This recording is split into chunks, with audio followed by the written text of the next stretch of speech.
Hi, good afternoon. This is Evan Weisel with W2 Communications, and I'm here today with Melissa Goldate, who is the founder and managing director of Thraxos. Welcome, Melissa. Thank you for having me. I appreciate it. Absolutely. So the reason we're here today is that you are a judge for the second annual Cybersecurity Impact Awards. And so today I'd like to talk to you a little bit about the awards program, why you became a judge, who you are and what you do in the cybersecurity space, and just provide a little insight into why you think this region is such a great region for doing business if you're a cybersecurity company. So to get started, Melissa, let's talk a little bit about who you are, what you do, and a little bit about Thraxos. Sure. So my name is Melissa Goldate. I'm the founder and managing director of Thraxos. And I'm an attorney by trade, but I'm more focused on business development and strategy. And my job is basically to help executives build their businesses or help them in terms of business growth. So with Thraxos specifically, it's a professional networking organization for leaders of high growth cybersecurity companies. And what we do is we create a community of peer founders, trusted advisors, potential customers and other industry and even government executives. And, so we create this intimate community. And basically we host 4 dinner programs each year. So each year we have an annual cohort and we have these 4 dinner programs and that's it, So it's highly customized to our members. But of course, with all the madness going on, we've also launched a webinar series and we're exploring other virtual initiatives, hopefully soon to be announced. So we're just trying to do what we can to support other companies as, Sure. It's a crazy time. Yeah, so. The new normal, right? Everything virtual, everything. Still need to connect to people. And whatever that will be. Yeah. You still need to connect. So that's great. People need support now more than anything. I'm sorry, what? No, I'm saying, you still need to connect to people in the business world every day, right? So it's awesome what the programs that you're putting on, and they're very high, high, not I want to say high level, but you're getting some very big names to participate in your programs, I've noticed. Yeah, no, thank you. I mean, so we've already had our first webinar, and Bill Kroll, who's the former deputy director of the NSA, and he's also the former CEO of Skylink. He's now an investor at Alsop Louis. As well as Bill Weber. So he's the former CEO of KeyW, which sold to Jacobs.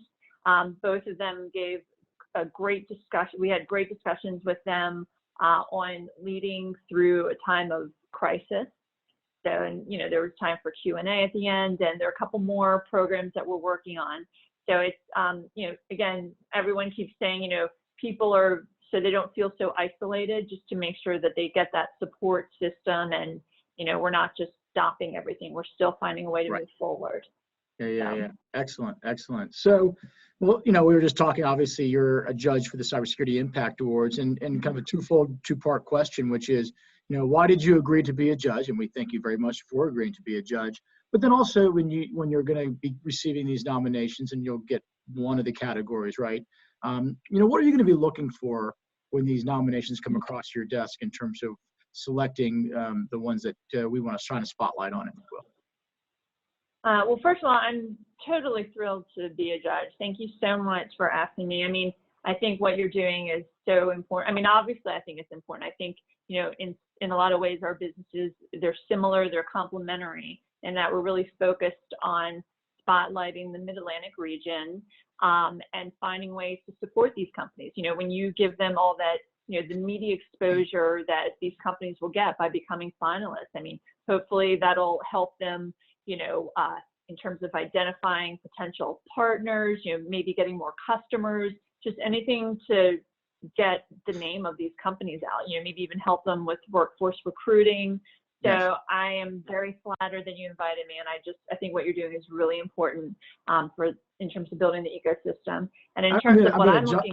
Wait, before you tell what you're going to be looking for, I want to jump in because I'm glad you just said something about how this kind of benefits the folks that actually get selected, which is we actually had a company that won the award last year and basically told us that the visibility that they received from the award, they truly felt helped them with their funding raise that they had.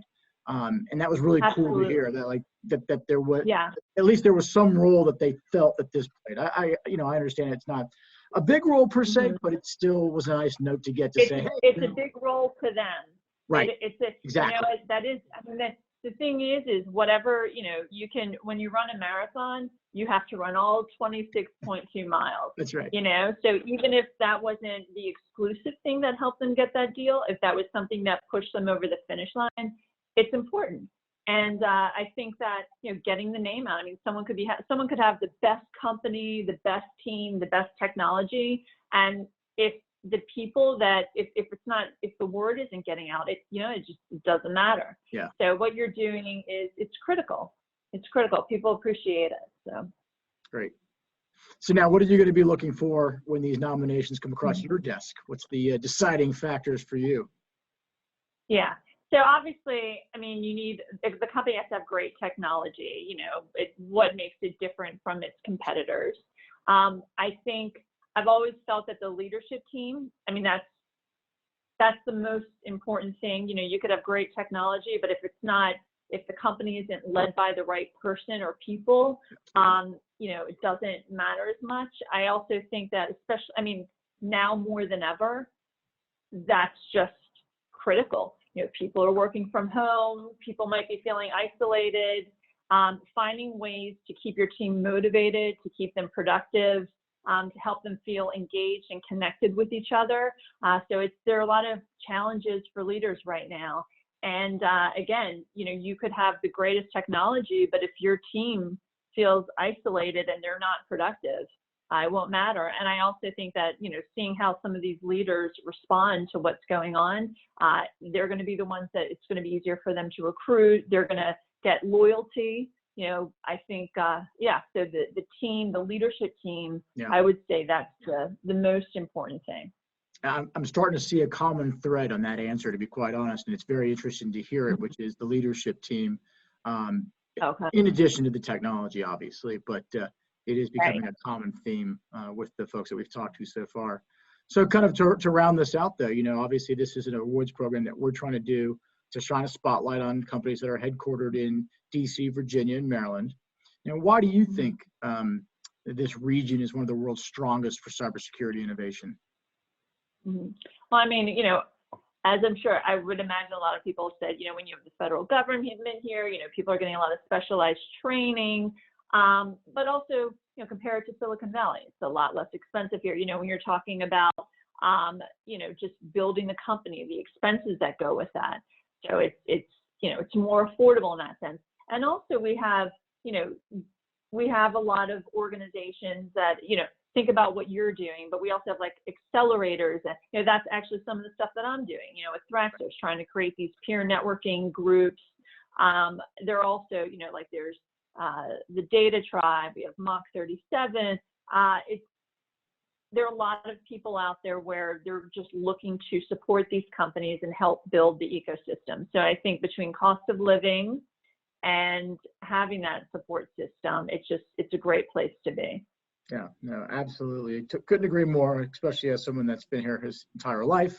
I'm a little bit biased, but trying to do our small part to kind of shine a spotlight on this region. So, well, listen, thanks again for taking a few minutes to talk to me this afternoon.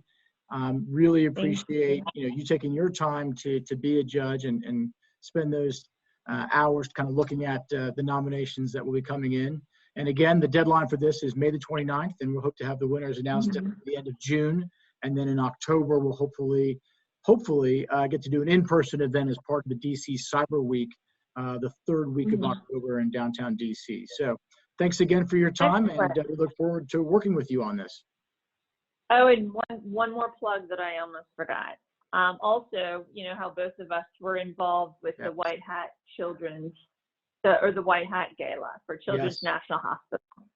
So again, we talk about doing all these things in the region, and they all support each other, and so the White Hat Gala is to celebrate Children's National's 150th anniversary.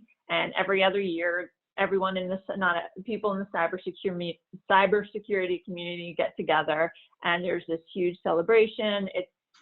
It's October 29th, I believe. It's going to be at the Right. International Spy Museum. So the venue, they've never had at this venue before, and who isn't for helping sick children get better? So, Yeah, no, thank you for bringing that up. I I'm so apologize. glad I even had that in my notes to bring up in this conversation, because it is very important to us as well that that all the proceeds for people that register for this event, and it's Yeah. a $25 cover charge, low cost to attend, but all that money does go to Children's National Hospital, and as part of that program. So thank you for kind of connecting us with that as well. Yeah. Our team is super excited to be able to do something good for the community like that as well. So yes, thank you for bringing that up. Well, thank you, Evan. I really appreciate it. I'm really looking forward to all this. So Absolutely. Absolutely. It'll be fun. Thanks for your time. Talk to you later.